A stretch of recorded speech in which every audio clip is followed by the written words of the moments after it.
만군의 여호와께서 이와 같이 말씀하시니라. 이스라엘 자손과 유다 자손이 함께 학대를 받는도다. 그들을 사로잡은 자는 다 그들을 붙들고 놓아주지 아니하리라. 그들의 구원자는 강하니 그의 이름은 만군의 여호와라. 반드시 그들 때문에 싸우시리니 그 땅에 평안함을 주고 바벨론 주민은 불안하게 하리라.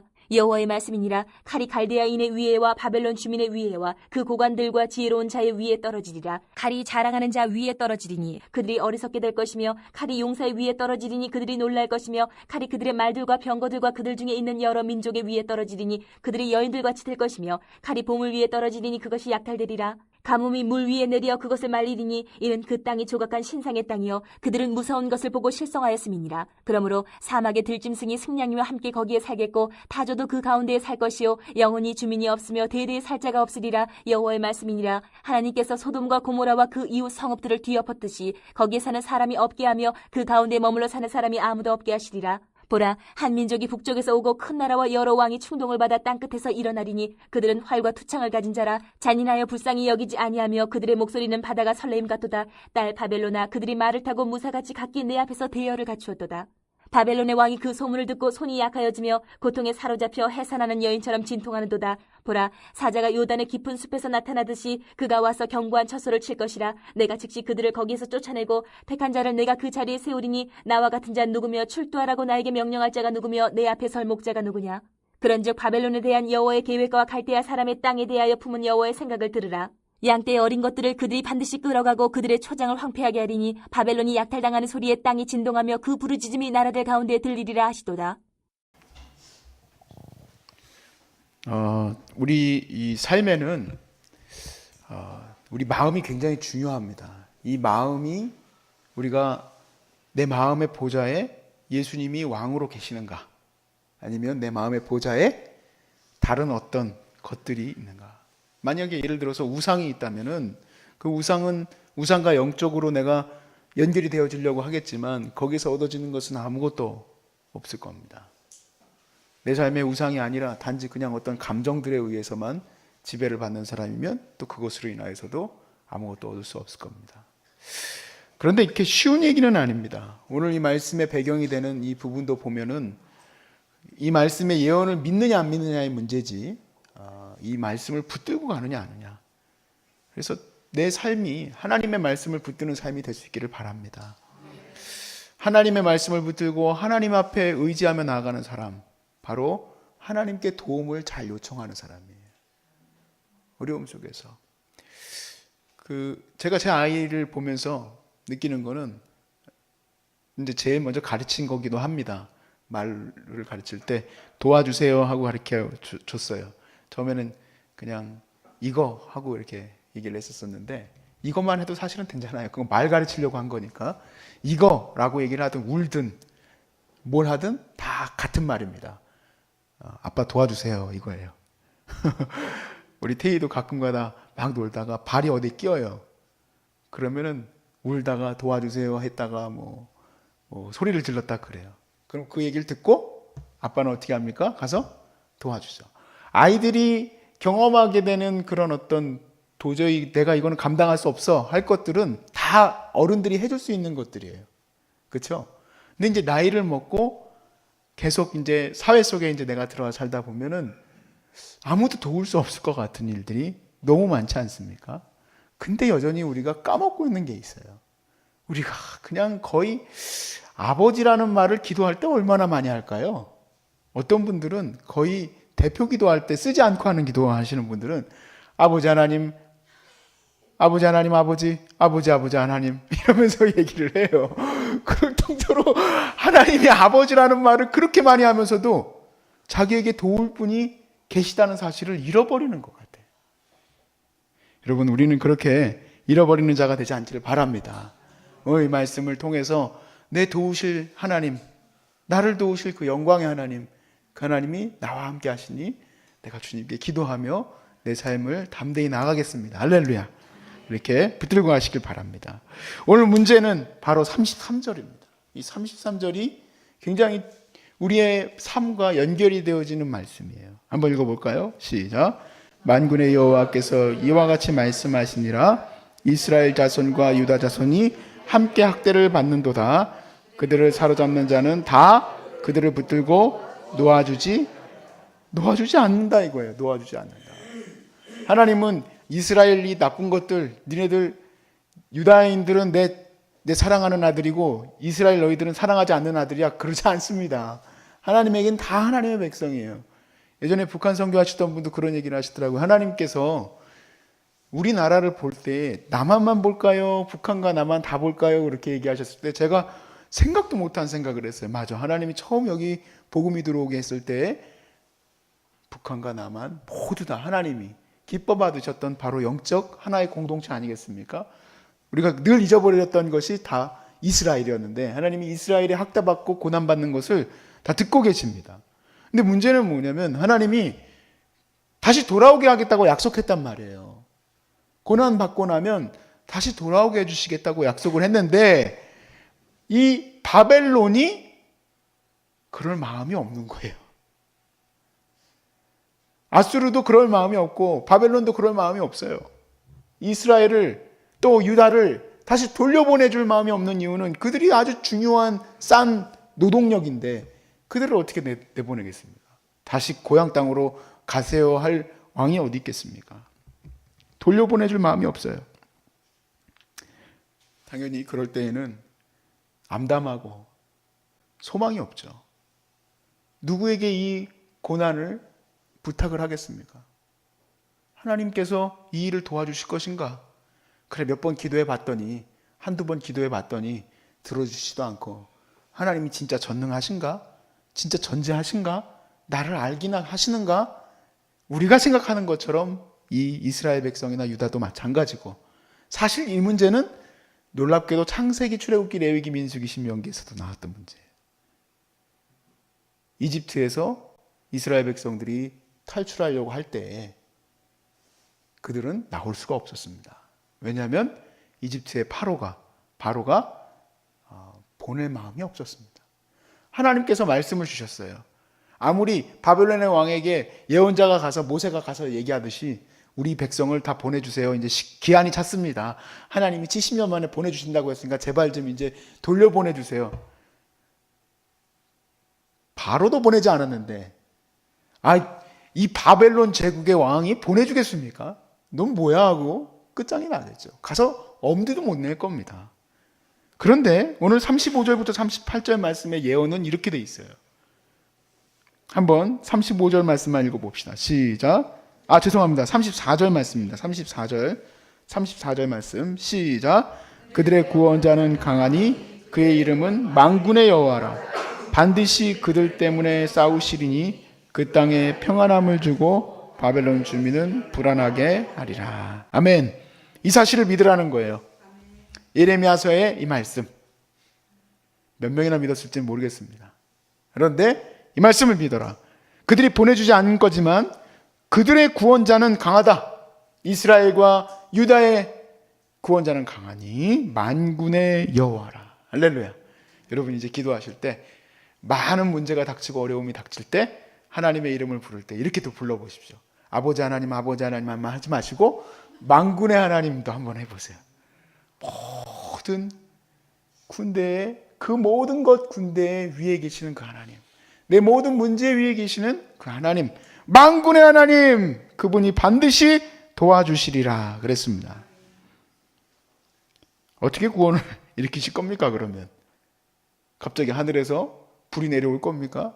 어떻게 바벨론에서 이 엄청난 제국에서 우리를 건져내시겠습니까? 35절에서 38절에 자세히 이제 기록되어 있어요.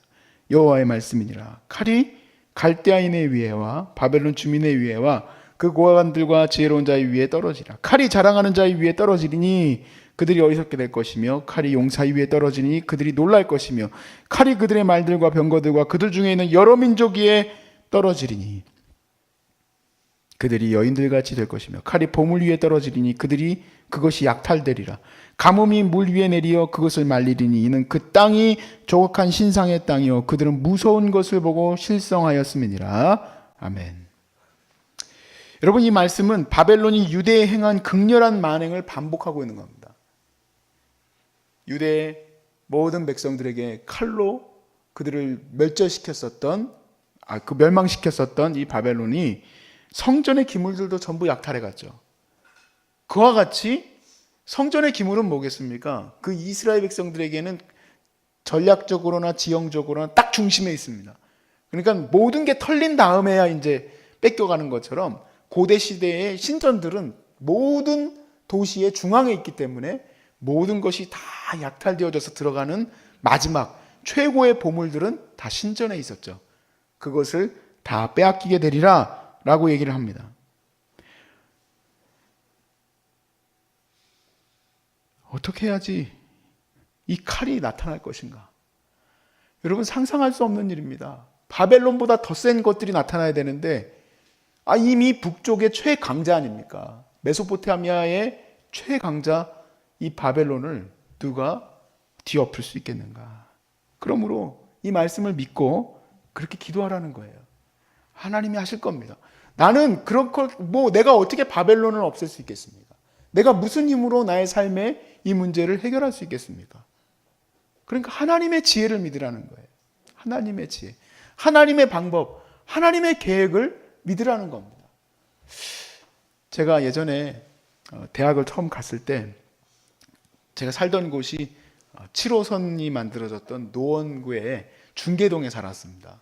근데 이 중계동이 새로 생긴 곳이다 보니까 사실은 지하철이 없었어요. 그래서 지하철을 타려면은 노원역까지 이제 나가야 됐는데 제가 학교를 가게 된 곳이 이제 총신대학교인데 거기도 마찬가지로 4호선 이수역에서 내려서 한참 가야 돼요. 근데 제가 학교를 갈 때쯤에 뭐가 생겼냐? 7호선이 생겼어요. 이렇게 얘기하면은 참 재밌다, 웃긴다 그렇게 얘기를 하시겠지만 다들 저한테 축복을 해줬었어요. 근데 여러분 7호선이 갑자기 어느 날 이성일이가 이제 이때쯤 신학을 갈 테니까 생기겠지. 그럴 수는 없어요. 어떻게 해야 되죠? 하나님의 계획과 방법은 미리 준비하셔야 되잖아요. 7호선이 뭐 하루아침에 만들어집니까? 한 4, 5년은 걸릴 텐데. 오늘 이 말씀도 마찬가지예요. 하나님이 바벨론을 치시기로 작정하시고 이 일을 하실 때에 우리는 거기에서 지금 이 상황은 하나님이 열어가고 계시는 거예요. 이 일을. 다만 그 가운데 내가 믿음으로 나아가고 있느냐 아니냐의 문제가 굉장히 큰 차이가 생기게 됩니다. 믿음이 없는 자는 기도도 하지 않을 뿐만 아니라 어쩌면 바벨론의 모든 것을 의지하고 나갈 수도 있습니다. 무슨 말이냐면 바벨론을 하나님께서 멸망시키겠다고 약속을 하셨어요. 그런데 바벨론에 내 모든 것을 걸어서 내 모든 지위와 모든 것들을 다 바벨론에 걸겠다. 그건 바보 같은 사람이죠. 망할 것에 다 거는 사람이 어디 있습니까? 멸망할 것에. 이 말씀을 붙든 자는 지금 소망이 없는 것 같지만 그래도 여전히 하나님을 믿으며 기도하며 내 나아갈 길을 계속 붙들고 가는 것이 얼마나 중요한지 몰라요. 우리는 아직 그런 경험을 해본 적이 없습니다만은 사실 역사적으로 대단한 그런 분들의 이야기들 또 그리고 엄청난 문제가 있었던 그런 생각들 속에 있었던 사람들이 쓴 글들을 보면은 아무 소망이 없을 것 같은 그런 시간들 속에서 거의 대다수입니다. 사실 99.9% 이상이 다 소망이 없기 때문에 죽을 것을 그냥 생각을 해요. 예를 들면 2차 세계대전 때도 마찬가지고 또 아우슈비츠 그 수용소에서 그냥 죽을 것만 생각을 한다 이 얘기예요. 그런데 소망을 붙든 사람들은 살 수 있었던 것에 대해서 쓴 글들이 많이 있어요. 하나님의 소망을 붙든 사람은 반드시 이겨낼 수 있습니다. 하나님의 소망을 붙든 사람은. 여기 41절부터 42절 말씀해 보세요. 보라, 한 민족이 북쪽에서 오고, 이미 북쪽의 최강자가 바벨론인데 그 민족이 북쪽에서 온다 그랬습니다. 큰 나라와 여러 왕이 충동을 받아 땅 끝에서 일어나리니 그들은 활과 투창을 가진 자라 잔인하여 불쌍히 여기지 아니하며 그들의 목소리는 바다가 설레임 같도다. 딸 바벨론아, 그들이 말을 타고 무사같이 각기 내 앞에서 대열을 갖추었도다. 지금 이건 예언이기 때문에 북쪽의 어느 나라라고 써 있지는 않습니다. 근데 이게 바로 무엇입니까? 이란 고원, 지금 오늘날의 이란 고원의 수많은 부족들을 제압하고 통일시키고 어마어마한 힘을 가지고 나타나는, 영화에서도 다뤄졌던 바로 그 민족 페르시아입니다. 페르시아. 무적의 군대. 그래서 영화 300에 보면 이모탈 그 부대라고 나와가지고 그 불멸의 부대입니다. 불멸의 부대. 왜 불멸이냐면 죽여도 끝도 없이 나오기 때문에 불멸의 부대예요. 왜냐하면 수많은 민족들을 재통합하고 나타나는 민족인데요. 그 잔인하기가 이를 데 없어서 영화에서도 소재로 삼고 나오는 민족이에요. 말탄 민족. 와, 이 무서운 민족이 정말 나중에는 다 통합을 하고 나서 메대와 페르시아로 거대 제국으로 이렇게 형성이 됐는데, 고레스가 소위 말해서 그 장인어른으로 모시게 된 그분을 통해서 나라 두 개를 전체 다 통합을 하게 되죠. 그리고 그 고레스가 통합을 한 상태에서 누구를 보냅니까? 와, 유대를 고향으로 보내게 됩니다. 여러분, 이 하나님의 계획이 이루어지려면 이미 오래전부터 전쟁과 이 모든 것에서 페르시아가 이루어져 가고 있어야 돼요. 근데 그런 생각을 우리는 요만큼도 못합니다. 내 몸을 고치시고 내 이 삶을 고치시며 내 일을 이끌어 가시는 그 하나님이 어느 날 우리는 당장 내 병 당장 고쳐주세요, 내 지금 이 가난 문제 당장 해결해 주세요, 우리는 그렇게 늘 기도를 하지만 하나님은 이미 시행하고 계시다는 사실을 여러분 믿으시기 바랍니다. 하나님이 이미 이루어 가시고 계시는데 나는 아니라는 거야. 맨날 내 마음의 보좌에서는 맨날 나보러 아니래요. 아니야. 하나님이 나를 버리셨어. 하나님 나를 생각지도 않으셔.